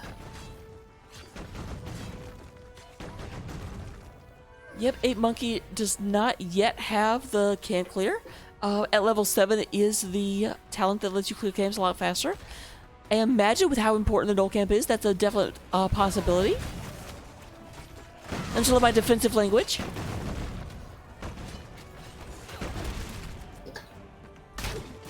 That is definitely a talent that they might consider. Bold statements.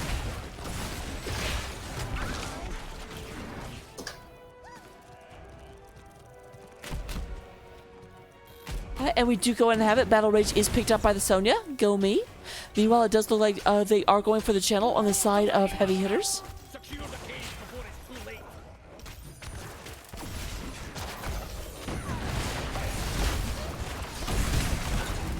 Heavy hitters does have all 5 here. They do see that both Stukov and Jane are still in mid lane.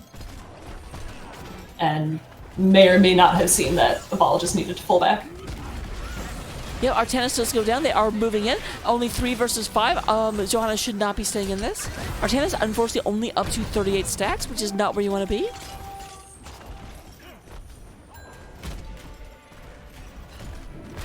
Yeah, Jaina able to get some decent, decent damage and slows out in that narrow-ish area.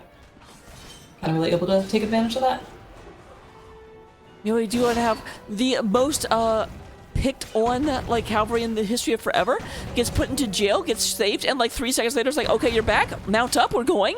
And they're like, can I eat something? They just need to stretch their legs. Now it's like when you've been driving for a really long time and, you know. Anyways, we do have 3 of the heavy hitters pushing at top.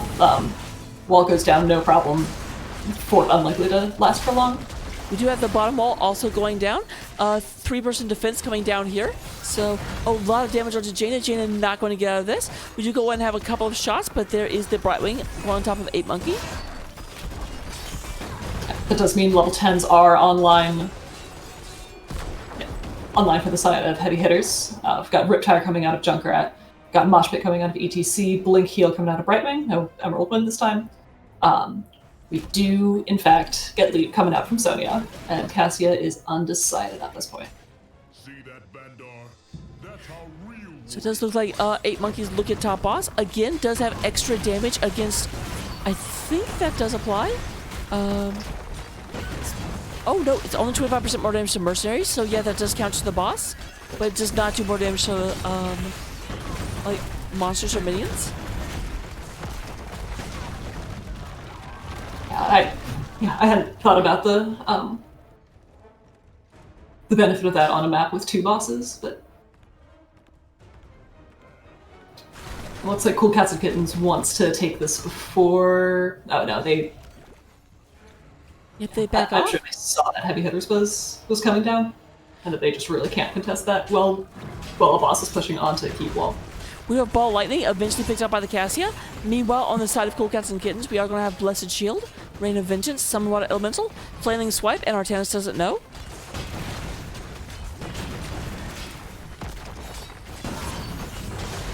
Spawn boss in the process of going down. Yeah, still fairly early in the game, so. I was going to say, as is the top boss. Fair.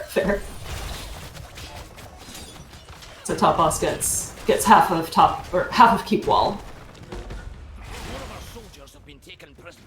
Let's take them. Alright. A lot of pressure being put onto this bottom fort. We should go down there, not wanting to leave it. Flailing Swipe used a little bit preemptively. A lot of damage coming out, but not actually connecting. Probably coming out as being shot by the Junkrat.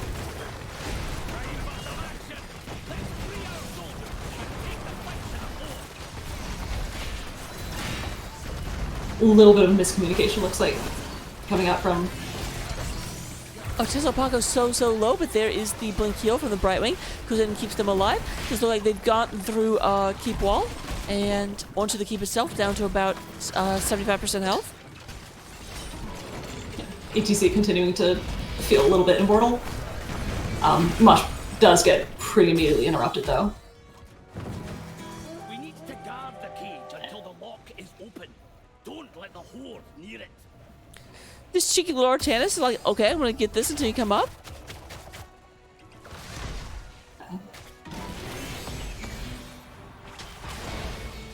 I mean, 8 seconds of channel isn't all that much, but forcing their attention to the opposite side of the map definitely does help out Cool Cats and Kittens. Yeah, if they had been planning on staying down below and just like pressuring the fort with their Talonteer advantage, which they just now lost, then having Artanis pick that up, they're like, oh wait, okay, we're gonna have to go up there now. There's the Riptire coming out. A lot of damage onto the Johanna. There's the... Oh! Just go ahead and actually misses, but zones. There's Beowulf. Beowulf tries to dash out. Looks like we'll be okay. Yeah. Zoning leaps are leaps too.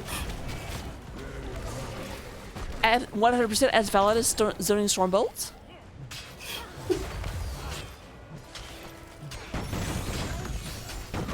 So with this advantage, Heavy Hitters does move in on the enemy camp.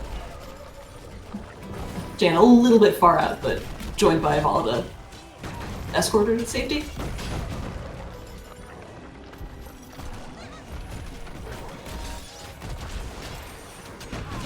Halfway through the channel. Yep.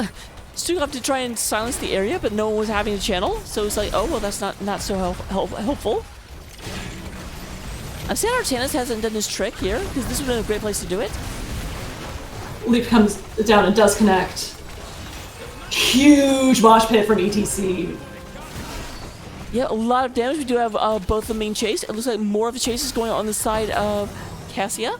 Stukov will survive, but who are you going to heal Stukov? And the second objective goes over to Heavy Hitters.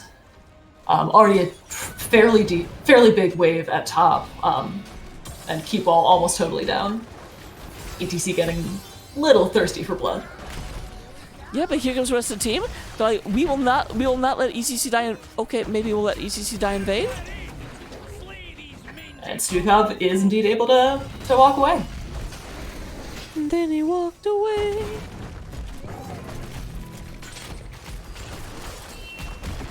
I like singing. It's not my fault though. I got decent at it recently.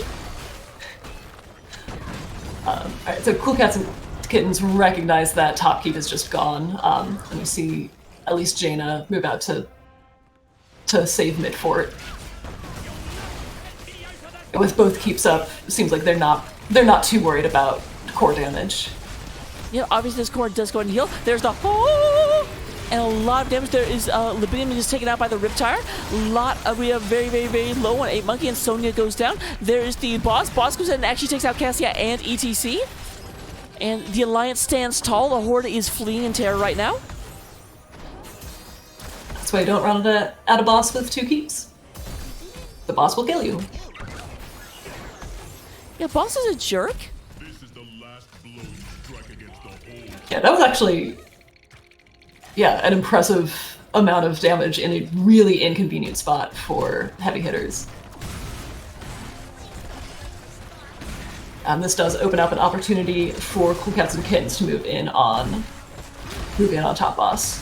Artanis getting a little low though, and Stukov still fairly far behind. And Jaina is now showing up. Junker's been able to do a lot of stuff, and they may need to be a bit more careful as the rest of the team is here.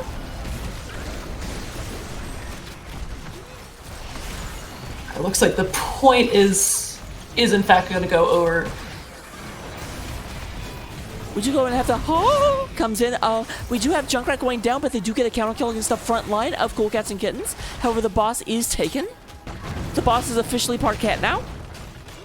Yeah, the leap into the area where Junkrat had just dropped all of his get away from me bombs.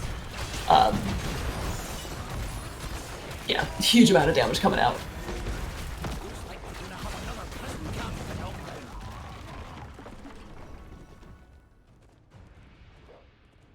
Boss is cleared before even taking the top wall. Alright, Tezo is coming over here looking to go ahead and catch this, and will go ahead and catch Vala, actually. There's a nice 2-person mosh coming in. We do have the blind, but you know what? A lot of this damage does not need. Vala goes down, Libidium very low. Stukov trying to get out of here. ETC able to hit the two of the 3 enemies that did in fact have mosh interrupts. A little bit of Blizzard comes down. They're still not really trying to push on the boss, although of course they did get the bottom keep at some point.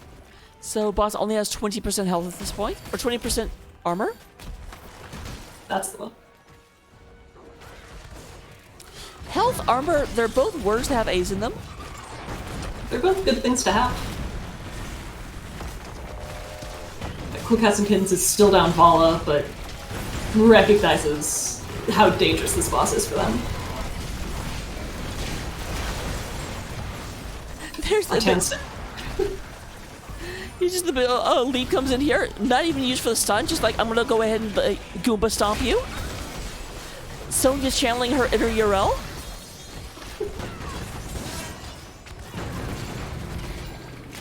Would you All call of the 2-person Rain of Vengeance to let herself walk away. This may be the end of the game of the series as they march up here. Everyone is down for about 30 seconds, and the boss only has 20% armor.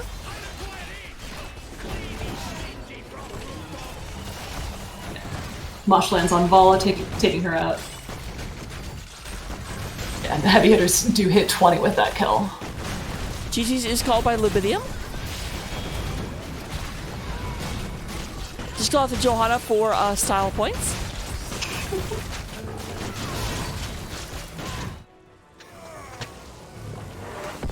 And that roller coaster of a series goes over to heavy hitters. See, we will not find out which map they hate the most, Dragonshire or Tomb.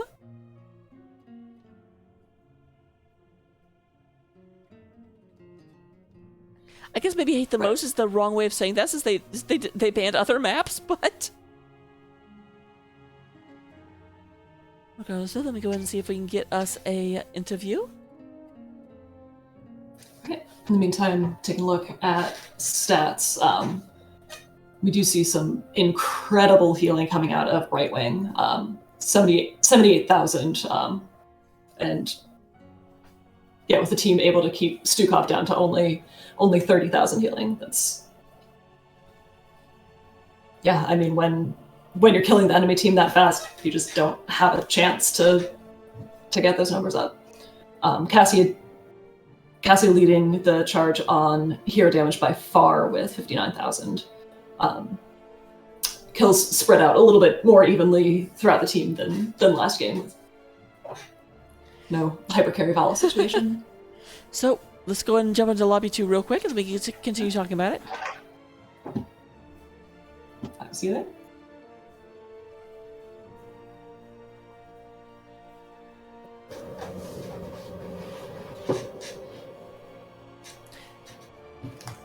All right, so it does look like in terms of healing, Brightwing does lead the way with K-Star with 78,000. And then we do get 15,000 so coming out of Jaina, actually beating out the offlaners. But granted, this map, your offlaner is just in one lane, so it's not super surprising. Yeah, I mean the distance between Jaina and the next highest amount of XP is noticeable, but yeah, because she was fairly frequently stepping out to, clear giant waves that had accumulated and whatnot. So it does look like we'll have Tezo in here in just a second. He has said on the way. On the way has been called. So looking at the talents, Sonya does go ahead and take the Slam build. A very, very popular build from about a year ago. Did get nerfed, and so I don't see it as much as I used to. Does like No Escape, and then Giant Slammer. Giant Slammer's interesting. I guess it's for Johanna. All right, and We've got a victorious team coming in. we were lied to. Tezo did not come. Tezo said other people. Yeah, that's yes. He sent the cheer squad. true. Yeah. Well, first and foremost, very much congratulations. Kind of a gimme question to start us off, but how are you guys feeling right now? Pretty. Like the force is strong with us. Yeah. The fourth. May the fourth was with us, indeed, today. I'm feeling pretty hyper, pretty jazzed. Well, I will say I'm on the East Coast, so technically right now it's Revenge of the 5th. Excellent. Let's do it. Do it. Execute order, heavy hitters. Okay, that actually hurt. So, going back to, first of all, do you guys just really like map pick? Because the one time you got a choice, you still stayed with it? Is there just a map Yeah. you hated and you're like, I don't want to go to Dragonshire no matter what? No, it's more that I posited the question of what do we do with first pick, and we didn't really have an answer that felt like it would be worth taking. Yeah, we might flip a coin or two. It's like there's not really a singular hero that we ever really want. Like we have a lot of priority picks, and they're mostly at each other's level, except for maybe Garrosh and Mephisto. So it's like doesn't really matter whether we get one of those first or whether we get two of those after they pick. All right, makes sense. Second question I have to ask, and you may not know the answer, but I was very, very surprised that you guys kept taking Gazlo, but then you took Robo-Goblin. I almost never see that ult. It's yeah, I mean Gecko usually asks us what we want, and in that game he felt like the value out of Gravo would be less likely there. I think he mainly took it because of temporal loop though. But yeah, we go either. That's what I was actually thinking, so go me. I do have to ask, of course, Cho'Gall, like, insta-pick both times. Like, obviously I don't see Cho'Gall very often, but I never see him picked right at the beginning. Normally you try and hide him as long as possible. You do if you're in a game with Tezo. We tend to put the fear out.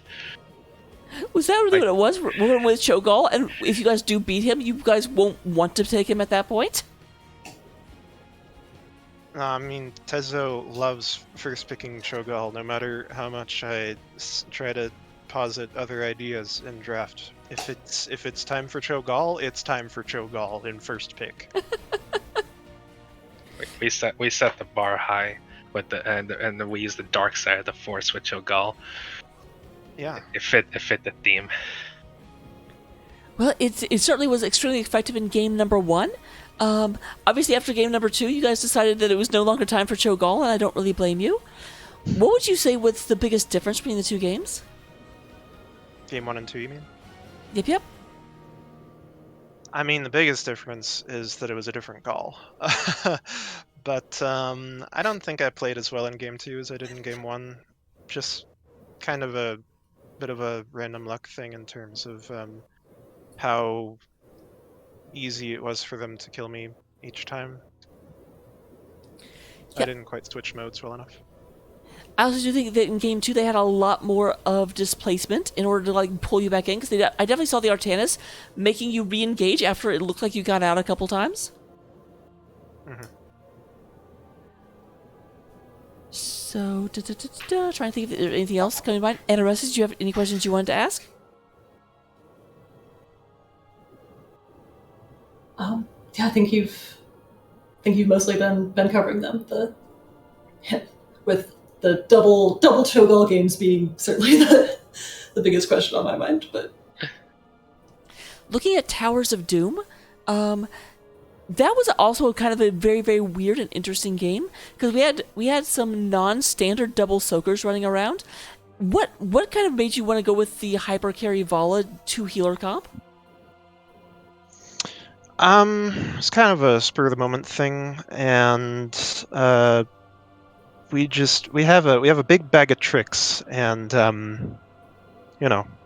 I can't say exactly when each trick is going to come out because that's what keeps it interesting. It's a very big bag. It's a very big I was bag. gonna say you can't say because it makes it interesting, and also you have no idea. I have some idea, but nobody can know the mind of Tezo. And the bag, Truly. the bag is not transparent. I feel like I'm going to the fair, and they're just like picking out raffle winners by reaching up into that chip bag. Mm-hmm. And here we have double sport Vala. Yay! You just have to trust in the force is with you when you reach into that bag. I mean, the Force was definitely with Vala that game. That was a fun game. We could tell. And then lastly, with this most recent game on the obviously Alterac, you guys were very, very, very mobile on the map, and you managed to like legit just scare your opponents away from the boss a couple times. What kind of just made you decide to come out with the Cassia? Was it a specific counter pick, or just we feel like Cassia? Yeah, it was a counter pick because nobody in this game seems to know how to play anything other than auto attack Vala, and so I wanted the most blinds I could get. There was also Artanis as well. Mm-hmm. Yeah, I definitely felt like we were like a blind fight there in the third game with Artanis, Johanna, and Cassia. Mm-hmm. Yeah, but also Cassia's busted. She's so strong. Only hero stronger than her is Mephisto. You heard it here. And of course, Mephisto was denied you a couple times. Every time. I didn't think it was. I thought game one was someone else, but obviously I don't remember. Maybe. I'm not sure. I don't remember. Oh, you're so decisive. You're like every time, and I'm like, okay. I thought it was. I don't know. Maybe not. But last question I have for you all: where does the name Heavy Hitters come from? No, we were considering dissembling here, but Tezo told us to give you the truth. It's his old World of Warcraft guild from back in the day. Oh, fantastic! Mine was Pie Vendor. Hmm? We always joked that someone's going to see that and think that we're an NPC and try and click on us, and then they'll end up attacking us, and then we can kill them. That's one way to PvP. So you're that one jerk in Quick Match who makes their name unstoppable in all caps. Yeah. Yep. Actually, we had a professional troll. They were the type of person that will switch to a hero you're hovering right before the lock, so it knocks you out because you didn't pick a hero. You love to see it. But okay, those are all the questions I had. And Aressa, last chance. I am wondering if the auto attack Cassia or the auto attack build on Cassia is a recent switch from this last patch, or if you've always been a diehard auto attack Cassia person. No, I mean it's oscillated a little bit back and forth, but Q and Auto have always been pretty close in power. Probably the farthest apart they've been is this patch and the patch when she was reworked. So, I mean, they gave auto attack a buff when it was already more reliable than Q build, so it's quite strong right now. But Q is still viable. I like them both. Right. I'm sorry you didn't get to hear Ding's all game though. Yeah, it's a big thing that you give up there. Yeah, that dopamine rush. Mm-hmm. But yeah, that's what I've got. All right, so I'll go and turn it over to you guys for all the shout-outs and any predictions you have for the Division B Grand Final. You first, Dan. Well, I guess shout out to my mom. She's in bed now, but I don't know. I guess she won't hear this. Shout out Shout to louder. any of the people who I gave links to who might be watching right now. I don't know if anybody's still awake. And shout out to the whole team, of course.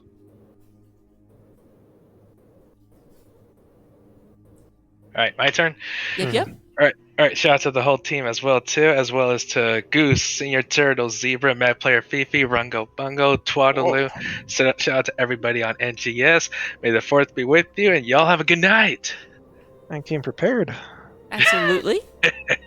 All right, well, guys, go ahead and enjoy your after party. We look forward to seeing you in the grand finals against the winner of Duraton's Couch. And I just looked at this. I forget And the other one. It's Jinem, I think. That sounds. I was like, I literally just looked at it and saw that it wasn't finished yet, and then moused away. Yep, it is Jinem. So you'll play them some point next week. I'm predicting it's Duratan's Couch that's going to win because I just find that name with the stupid photoshopped picture of Duratan and a couch way too funny. Also, I mean, they obviously have a ingrained advantage because they have so many board members on the team. And they have a Horde name in their team. That's really strong. I mean, you say that, but I didn't see you guys play a Horde hero one time. What do you mean? I wasn't there. To be fair, I wasn't there. I would yeah, I always guess go we didn't horde. play any hordes. That's I funny. mean, unless Yeah. you count ETC, which I guess technically counts, but he's not really from Yeah. Warcraft. He's a band member that plays at a neutral place. Oh, There's maybe also maybe a horde Garrosh invited race. him over for a horde party once. Live music. Yeah, I There's feel like also a ETC. horde race. They had mead. They rocked out Mhm. on stage on BlizzCon. But yeah, enjoy the after party. I won't keep you up any longer because I'm also going to bed. Yeah, All right. thank you. Thank you so much. And congrats on your victory tonight. Thanks. So, Anaressa, before we disappear, you want to let everyone know who you are, where they can find you, and all that good stuff? I'm Anaressa. You can find me co-casting with Rocker from time to time. I can find me in the CCS Discord. I'm one of the admins for Nexomania. And Road to Nexomania, our kind of cup series before Nexomania, is going on right now, which is part of the reason why we're both so tired right now. Also, it's 1:30 in the morning for both of us.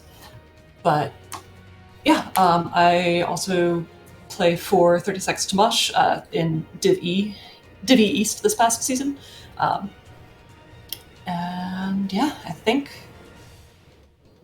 that is all my brain's allowing me to access right now. So, what about you, Raka?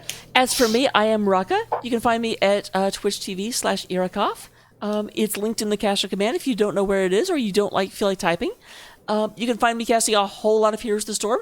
I am still casting through the end of the season. I'm also going to be casting a lot of Return to Nexomania or Road to Nexomania Return, and the Nexomania itself. While my brain is completely not working. And other than that, I do stream a lot of stuff. Just come by, follow the channel. You'll see all kinds of random stuff. I do have a charity event happening on Friday, Saturday, and Sunday. So keep an eye on community events. You will be able to come by, watch us fight a whole bunch of very, very interesting boss fights, and pick your own out for the low, low price of $5, the cost of a subscription. So hopefully we'll see you then. And other than that, good night. I'm collapsing. And thank you, chat, for spending your evening with us.